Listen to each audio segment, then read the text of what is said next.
Non-permissible values. Whenever you use a rational expression, so remember that's an algebraic expression divided by another algebraic expression to make a fraction, you must identify any values that must be excluded or are considered non-permissible values. Sometimes you'll hear these called restrictions on the variable. And non-permissible values make the denominator 0. So if we had a rational expression that was, a pretty simple one like this, 1 over x, what would you say the non-permissible value is? So it's the number that x cannot equal.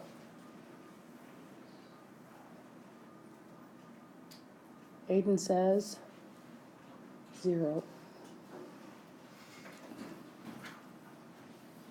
So I would just say, if I'm going to talk about that rational expression, I'm going to set this restriction on it and say this rational expression is defined as long as x does not equal 0. Because what happens if I put 0 in the place of x?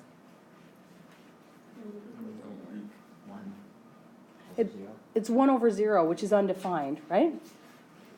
And this is a concept when you get into calculus that you'll talk about a lot more. But let's do another one that's like slightly more difficult. What if I had 1 over x plus 1? What would you say the non-permissible value is? So what can x not equal for this expression to be defined? -1. Good. Because if you put a -1 in for x, you get -1 plus 1, which is 0. 0 in the denominator, that's a big no-no, right? Makes the expression undefined. So here we're going to figure out what the non-permissible values are. For the first one, what would you say x cannot equal? X cannot equal 0 because you can't have 2 divided by 0. How about for B? 2 over x plus 1. X cannot equal -1. That's the one we just did, right? Because -1 plus 1 is equal to 0. What about C? That one might take you a little bit longer to figure out. Really what you need to figure out here is what values of A make 2a squared plus a minus 10 equal to 0. What values of A make that equal to 0? And then that'll tell you what the non-permissible values are. And we already know how to solve an equation like that because it's quadratic. We solve it by factoring. Really, we want to solve this equation. 2a squared plus a minus 10 does not equal 0. But we solve it as if it equals 0, and that tells us what a cannot equal.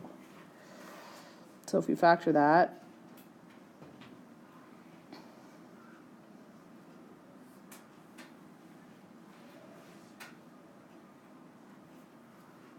this is how it factors, right? That tells us that a cannot equal 2 from the second factor. What does the first factor tell us? Can equal 5. It's not 5. -5 over 2. So remember what we do with the factor? We take the 2a plus 5, and we say, well, that can't equal 0. So then if we subtract 5 from both sides, we say 2a cannot equal -5, and then divide by 2, a cannot equal -5 over 2. So this one has 2 non-permissible values. 2 values that a could not equal for that expression to be defined. So just remember, any time that you simplify in any way a rational expression, you're going to state the non-permissible values, the excluded values. So now we're actually going to look at some simplifying. Who can simplify the first one there, 10 over 5? So 2, right? That's 2. How about a non-permissible value? There's no variable. So there is no restriction. There's no restriction on the variable, which is what a non-permissible value is, because there is no variable. So that one's fine. B, 20 over 12. What does that reduce to? Sorry? 5 over 3. What you're doing is dividing both top and bottom by the same thing, right?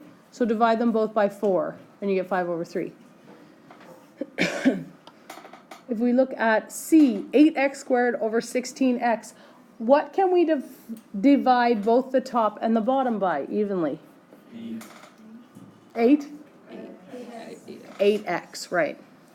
So we're going to divide by 8x on the top, divide by 8x on the bottom, and we end up with x over 2, and x cannot equal, what can x not equal? Is there a restriction on this variable? There's no variable in the denominator. However, this does have a restriction. And the reason is because there was a restriction on the variable. There was a variable in the denominator before we simplified. So we actually, when we're coming up with those non-permissible values, we have to go back to the beginning and look for it. So in the beginning, 8x squared over 16x, what can x not equal? 0. And really, this is where it starts to make a lot of sense. Because it says x squared over 16x is equal to x over 2 as long as x is not 0. Because if x is 0, well, the final one is defined, but the original one isn't, so they're not equal. That's what that statement is saying. 8x squared over 16x is equal to x over 2 as long as x does not equal 0. How about D? What will that simplify to? Let's see. What can we divide both top and bottom by? 2? 2rp cubed, right? So when we divide the top by that, that becomes 6. I said 6, but I wrote 3. And it should be 3. 3r over 2p.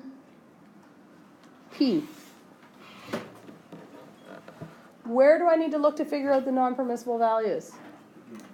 At the beginning. So I can't just say p cannot equal 0 because that's what happens in the at the bottom.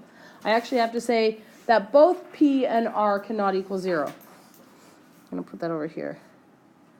P cannot equal 0, r cannot equal 0. That's the non-permissible value. It comes from, oops, there, not down below.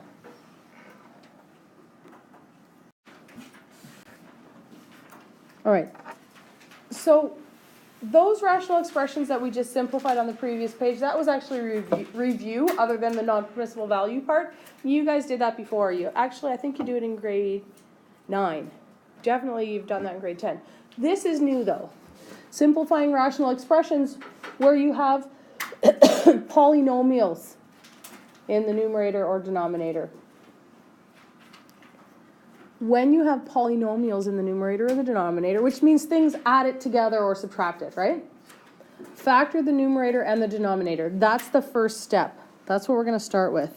So this rational expression, 2y squared plus y minus 10 over y squared plus 3y minus 10, will factor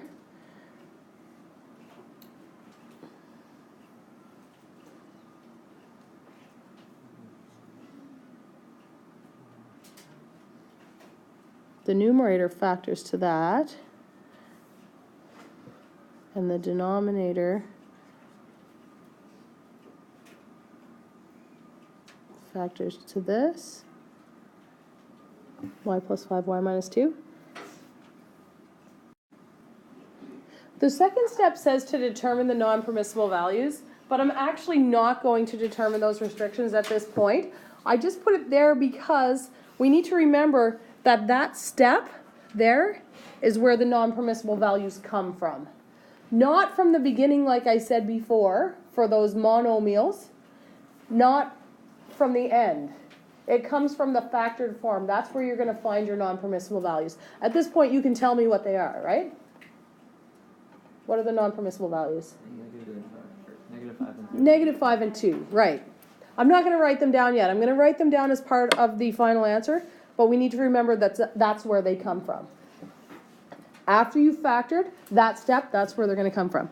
So then step 3 says divide numerator and denominator by all common factors, which is what you do when you're simplifying just a rational number as well, right?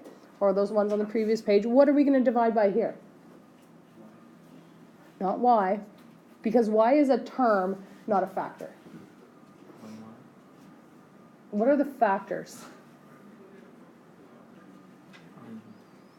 Factors are things that are multiplied together, right? So we can't divide by individual terms. We need a whole factor. What whole factor is there that's in the numerator and also in the denominator? Y minus 2, right. So we're going to divide by y minus 2 on the top and y minus 2 on the bottom, and that's basically going to cancel those out, right? Any factor that's in the numerator and also in the denominator, you can cancel out. And then we get this, 2y plus 5 over y plus 5. We can't cancel those 5s, right? Even though they both have a 5 in the top and the bottom, it's not a factor, it's a term. So understanding the difference between those two things, factors and terms, basically the simplest explanation for it is factors are things that are multiplied together, terms are things that are added or subtracted. So factors can cancel, terms cannot. This is our final answer. The only thing we need to add to it is those non-permissible values that we already talked about, -5 and 2. And that whole thing becomes your final answer.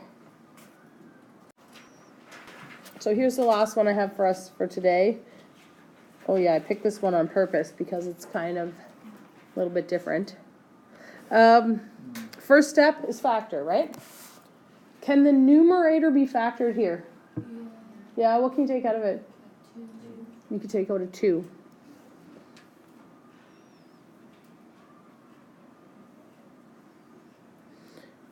Do you remember how to factor a difference of squares? Because that's what we have on the bottom. M plus 3, M minus 3.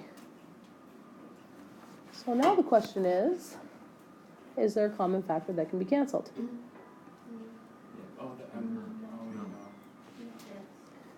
Yes and no. It's kind of a trick question. No, in the form that it is in right now, it can't, because we don't have something that's exactly the same in the top and the bottom. But that numerator, that 3 minus m factor, what happens if I factor a -1 out of that? Then 3 becomes negative and m becomes positive. And do we have one on the bottom where 3 is negative and m is positive? Yes. So I put this one in because these ones show up a lot where you have a factor that's almost the same, it's just the opposite sign. So actually, what I should have done at the beginning, if I had kind of looked ahead, was not factored out a 2, but factored out a -2. When I factor out a -2, I get -3 plus m. And then it's over m plus 3, m minus 3. And -3 plus m is the same as m minus 3. So I'm going to do this. Cancel those out, because those are the same. And you know what? This is going to come up a lot. For some reason, especially if we work from your textbook, they love these kind of questions. And even on the worksheets that I'm going to give you, it's probably going to come up.